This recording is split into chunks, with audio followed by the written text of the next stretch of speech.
जुबान का दर्द। जी हाँ दोस्तों, एक समय जब मुगलों का साम्राज्य खत्म होने का था तो दिल्ली की सियासत बदल रही थी। तब सभी प्रजा घबराकर इधर से उधर शरण ले रही थी। खासकर कला क्षेत्र के लोग, शायर, जिन्हें पता था कि अब उनकी रोजी रोटी का भी बस सलाह मालिक ही है। जी हाँ दोस्तों, उस वक्त दिल्ली में एक मशहूर शायर हुआ करते थे जिनका नाम था मीर। एक दिन मीर भविष्य की चिंता में सुजाए बैठे थे।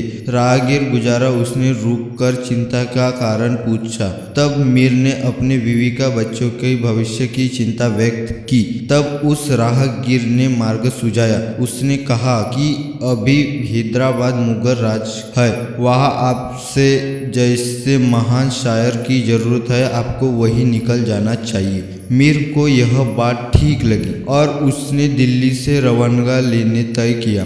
कई बैलगाड़ियां सजी जिस पर उनका पूरा परिवार हैदराबाद की तरफ चल पड़ा। सफर कई महीनों का था जिसमें कई शहर, कई संस्कृति के दर्शनों के बाद मंजिल मिलना था। आज वक्त नहीं जो मिनटों में उड़ान भरकर दुनिया मिटा दे। मीर भी उस सफर पर निकल पड़े। कई जगहों पर रुकते हुए आगे बढ़ रहे थे।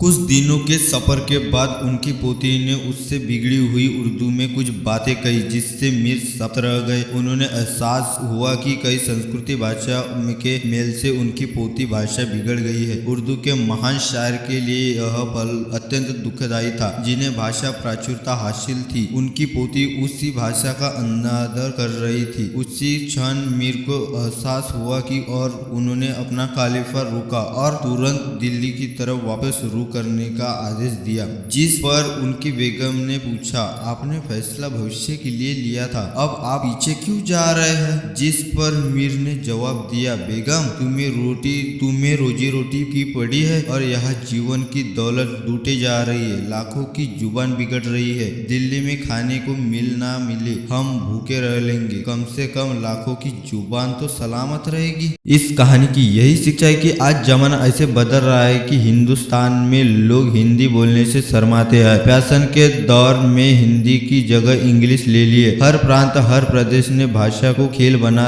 दिया है। ऐसे भाषा के लिए ज्ञानी लोग दुख पहुंचाता है। इसका अंदाजा भी है हम जैसे लोग नहीं लगा पाते। हम फैशन के प्रति ऐसे बन गई है कि हम भाषा के महत्व नकार बैठे हैं। ऐतिहासिक संस्कृति के जुटला बैठा है। मॉडर्न होना गलत नहीं, जरूरी है, पर अपनी जड़ें छोड़ देना गलत है। अगर हम ऐसे ही पुराने संस्कारों के भूलते रहेंगे तो हमारी नींव कमजोर हो जाएगी और हमारा पतन हो जाएगा। जिस प्रकार वृद्ध पेड़ अपनी जड़ों को साथ छेड़ देता है, वो एक दिन अपने अस्तित्व को खत्म कर देता है। तो गाइस, हमारी वीडियो आपको पसंद आए तो लाइक एंड शेयर कीजिए एंड हमारे चैनल पे नए हो गए तो सब्सक्राइब। तो हम मिलते अगले कहानी के साथ, तब तक के लिए बाय।